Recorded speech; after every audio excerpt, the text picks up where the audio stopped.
Hai minasan, ohayo gozaimasu. Kembali lagi bersama saya Firman, masih di program acara belajar bahasa Jepang. Di video kali ini kita akan belajar kotoba bab 2 pada buku Minano Nihongo 1. Baik teman-teman, jangan lupa saksikan terus video ini sampai selesai.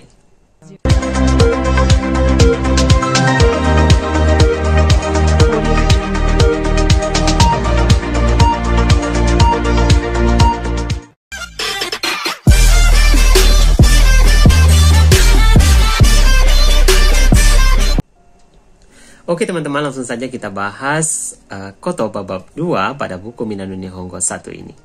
Silakan teman-teman lihat di halaman 18 buku Minano Nihongo yang versi lama gitu ya, yang versi lama.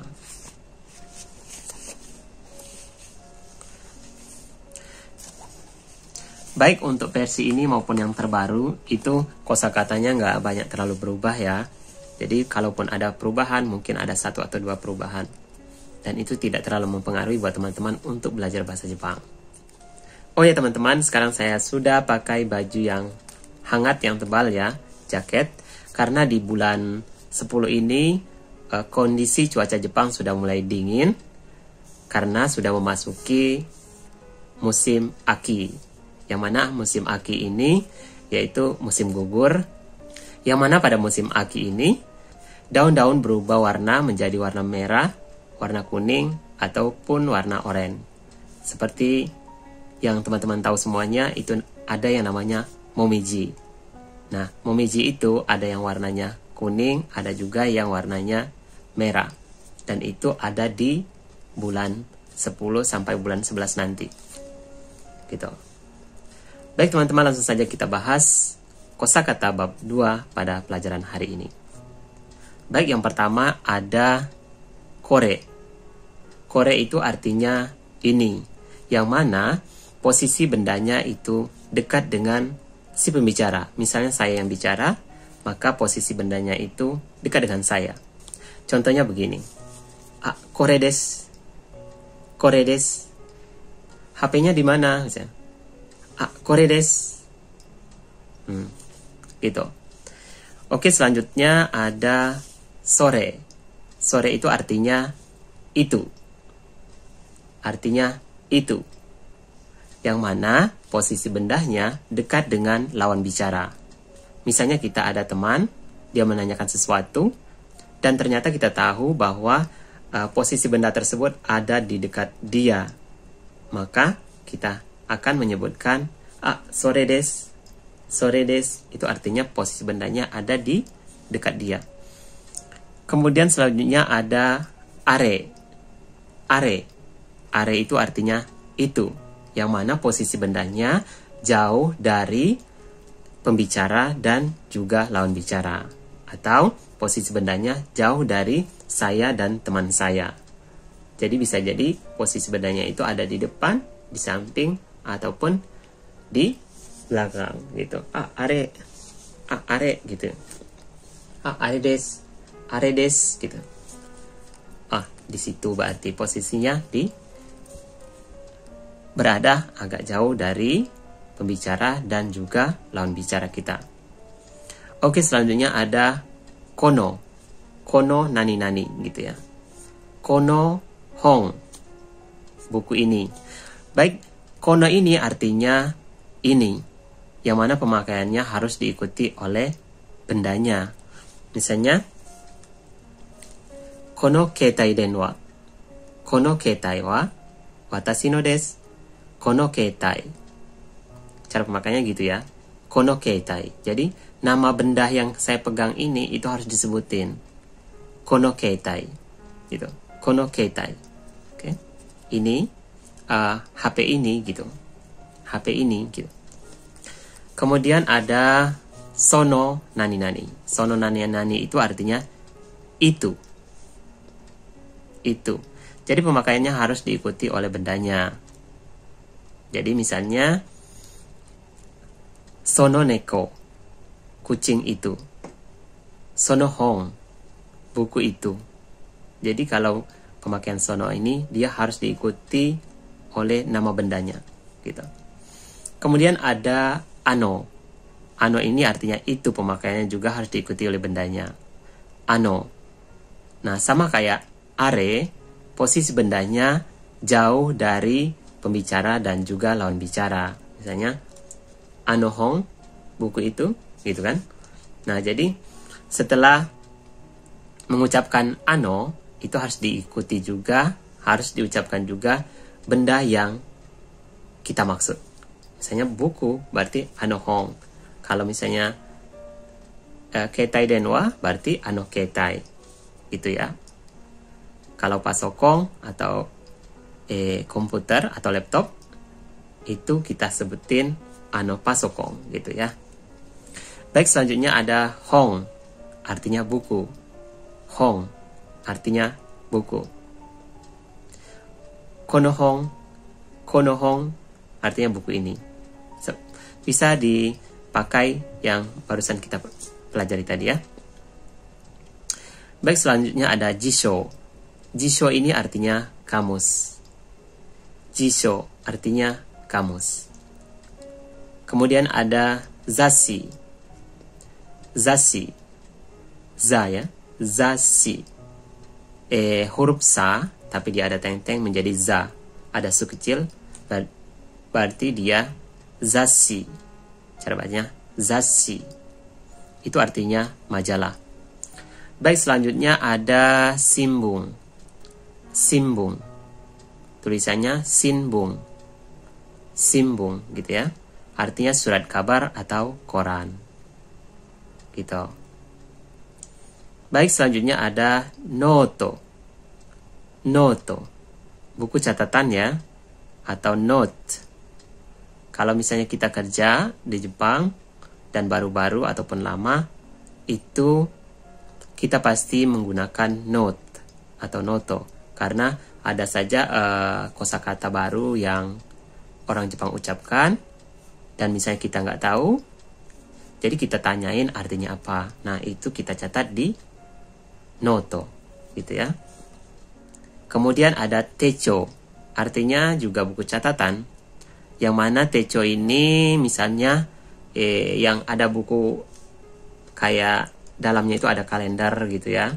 Ada hari, tanggal gitu. Nah, itu contoh techo-nya. Kemudian ada Messi. Messi gitu ya. Kartu nama.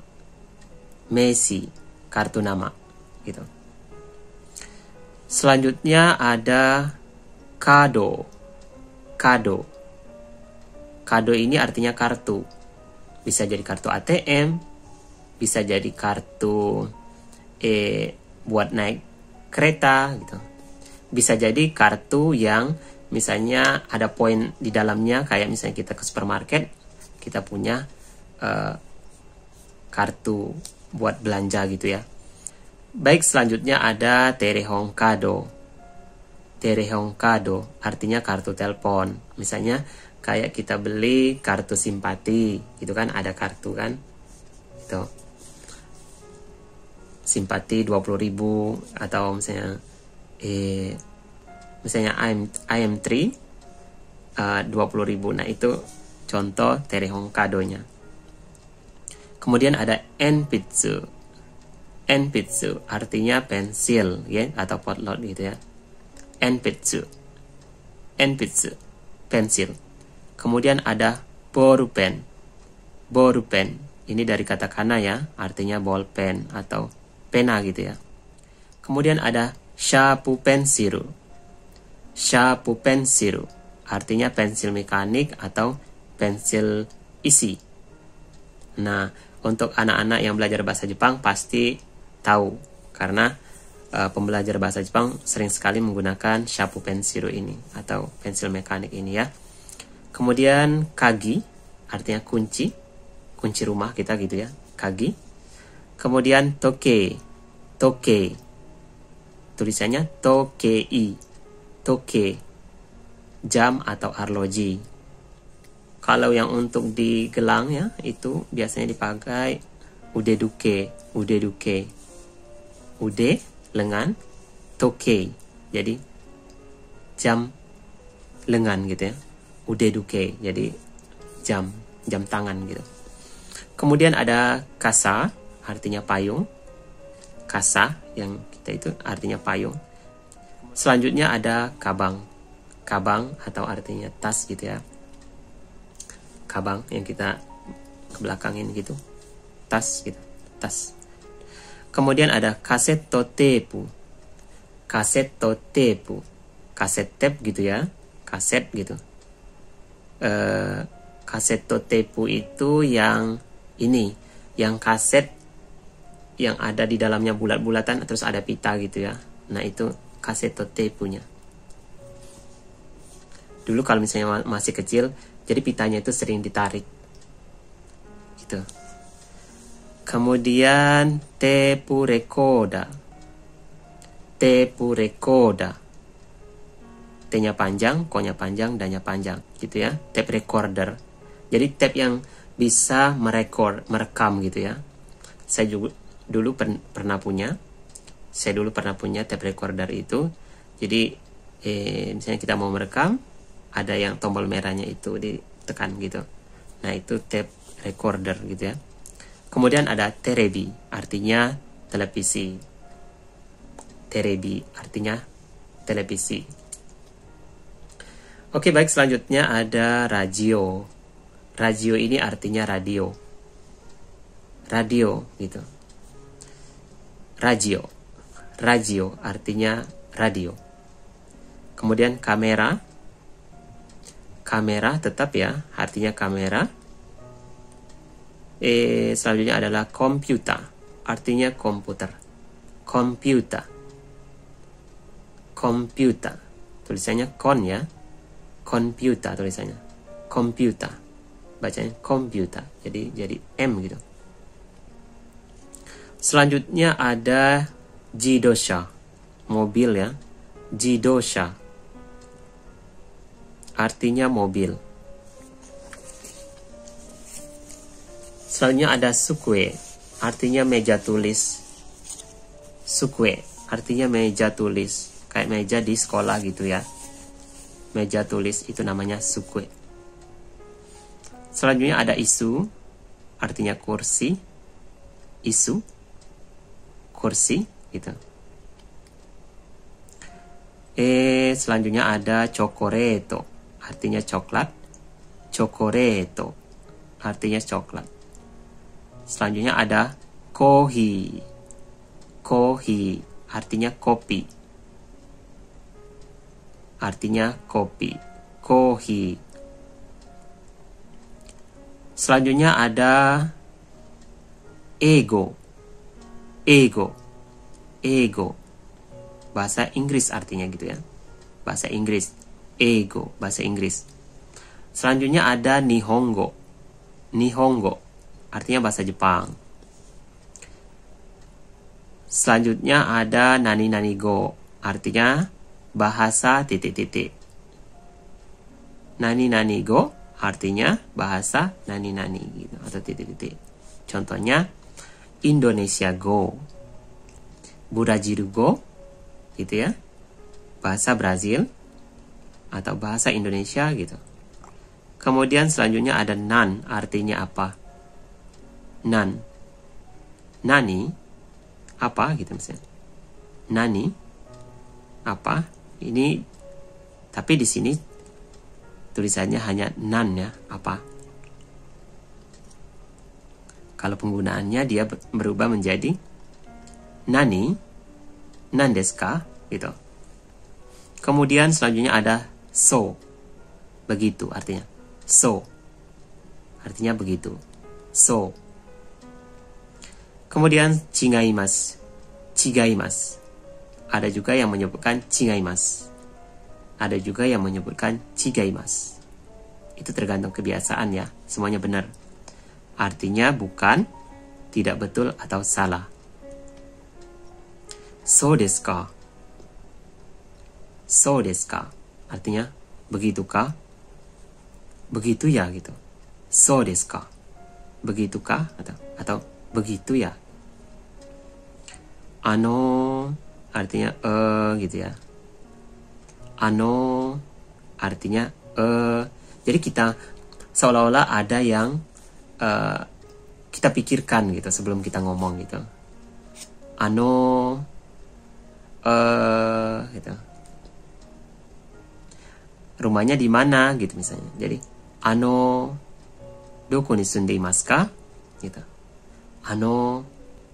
Ouchi wa doko desu ka? Gitu. Gitu cara penggunaannya. Kemudian ada hon no kimochi desu. Ini ungkapan perasaan saya. Jadi hon no kimochi desu ini dipakai ketika kita memberikan sesuatu kepada teman kita gitu. Hon no kimochi desu. Atau misalnya kita memberikan sesuatu kepada atasan kita. Misalnya pas kita saat pertama kali jumpa pada pertemuan pertama di Jepang dengan atasan gitu. Selanjutnya ada dozo. Dozo artinya silakan. Misalnya kita menyuruh orang makan makanan yang punya kita. Jadi dozo tabete kudasai. Dozo. Gitu. Kemudian selanjutnya ada domo. Domo, terima kasih. Domo arigatou gozaimasu, terima kasih banyak. Nah ini domo arigatou gozaimasu nih sopan banget ya kalau pakai ini. Karena terkadang kalau udah di Jepang gitu ya, domo arigatou gozaimasu gitu. Atau, itu cara biasanya yang dipakai gitu ya. Simple banget kalau misalnya udah lama di Jepang tuh simple banget. Kore kara osewa ni narimasu. Artinya mulai sekarang saya akan meminta bantuan Anda. Jadi ini dipakai ketika pertama kali bertemu gitu. Jadi kochira koso yoroshiku. Nah, ya sama-sama dengan senang hati. Ini jawaban terhadap dozo yoroshiku. Baik teman-teman, sampai di sini dulu pembahasan kita kali ini.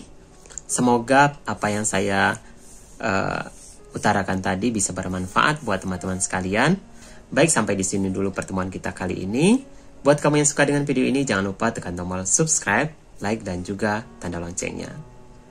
Terima kasih dan sampai jumpa di pertemuan yang akan datang. Goshichou arigatou gozaimashita.